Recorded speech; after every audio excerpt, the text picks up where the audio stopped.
নিচে আমি তখন থেকে বলতেছি, আমি ওখান থেকে চিল্লাই দিছিলাম যে এখানে আগুন লাগছে নাকি, আগুন লাগছে নাকি। ওই নিচে আগুন লাগাইছে কে? নিচ থেকে আগুন গেছে স্যার, এখানে নিচ থেকে আগুন গেছে মনে হয়। মেয়েরা না ফায়ার ব্রিগেডের লোক আসবে কিভাবে? বেশি বলতে রে, আগুন যাচ্ছে সব বিল্ডিং এখন আগুন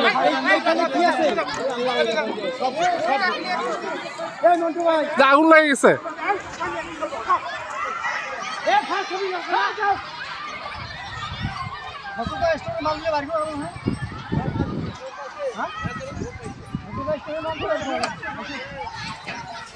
আপনার ওইভাবে জীবনে